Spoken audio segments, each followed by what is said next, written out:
ہندوستانی cricket team کے fast bowler محمد سمیع ایک بار پھر سرخیوں میں ہیں، لیکن اس بار ان کی شاندار بولنگ کی وجہ سے نہیں بلکہ ایک وائرل تصویر کی وجہ سے۔ سوشل میڈیا پر وائرل ہونے والی اس تصویر میں محمد سمیع آسٹریلیا کے خلاف سیمی فائنل میچ کے دوران انرجی ڈرنک پیتے نظر آ رہے ہیں، لیکن تنازع اس وقت کھڑا ہوا جب کچھ علماء کرام نے اعتراض کیا کہ یہ تصویر رمضان کے مہینے کی ہے اور سمیع نے روزہ نہیں رکھا۔ محمد سمیع کی یہ تصویر رمضان کے مہینے کی ہے، اس لیے کئی علماء ان پر روزہ نہ رکھنے کے الزام میں سخت رد عمل دے رہے ہیں۔ اس معاملے پر سیاسی بحث بھی چھڑ گئی ہے، جہاں بی جے پی نے سمیع کا دفاع کرتے ہوئے علماء کے اعتراض پر سوال اٹھایا۔ آل انڈیا مسلم جماعت کے صدر مولانا شہاب الدین رضوی نے بیان دیا کہ روزہ اسلام میں فرض ہے اور اگر کوئی جان بوجھ کر روزہ نہیں رکھتا تو وہ گناہ گار ہے۔ انہوں نے کہا کہ سمیع کا روزہ نہ رکھنا شرعی لحاظ سے غلط ہے اور وہ شریعت کی نظر میں مجرم ہے۔ بی جے پی ترجمان راکیش ترپاٹھی نے علماء کے بیان پر رد عمل دیتے ہوئے کہا کہ عبادت اور روزہ رکھنا کسی بھی فرد کا ذاتی معاملہ ہے، کسی کو یہ حق نہیں کہ وہ مذہب کا ٹھیکیدار بن کر فیصلہ کرے کہ کون کس طرح عبادت کرے۔ انہوں نے کہا کہ سمیع ملک کے لیے کھیل رہے ہیں، لیکن کچھ لوگوں کو یہ بات برداشت نہیں ہو رہی ہے۔ سوشل میڈیا پر بھی اس معاملے پر شدید بحث ہو رہی ہے۔ کچھ لوگ سمیع کے دفاع میں کہہ رہے ہیں کہ ملک کے لیے کھیلنا سب سے بڑا فریضہ ہے اور کھلاڑیوں کو خود فیصلہ کرنے دینا چاہیے کہ وہ خود کو فٹ رکھنے کے لیے کیا کریں۔ دوسری طرف کچھ لوگ ان پر دین پر عمل نہ کرنے کا الزام لگا رہے ہیں۔ یہ معاملہ اب صرف کرکٹ تک محدود نہیں رہا بلکہ مذہبی اور سیاسی رنگ اختیار کر چکا ہے، جہاں ہر کوئی اپنی اپنی رائے دے رہا ہے۔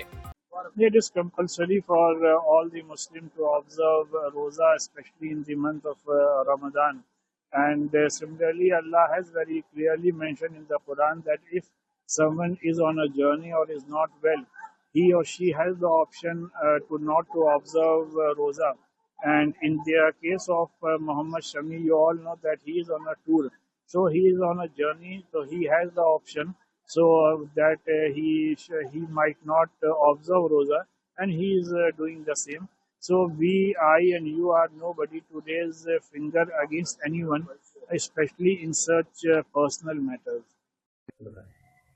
اسلام کے فرائض ارکانوں میں سے جو فرض رکن ہے ان میں توحید، نماز، روزہ، حج و زکوٰۃ ہے۔ ان میں سے اہم الفرض ایک فرض روزہ ہے۔ اس روزے کو اسلام نے اپنے تمام انویائیوں پر فرض قرار دیا۔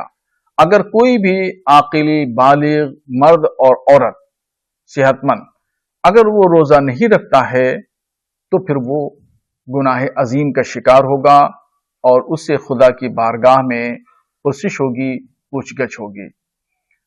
ہندوستان کی ایک مشہور کرکٹ شخصیت محمد سمیع صاحب ہیں۔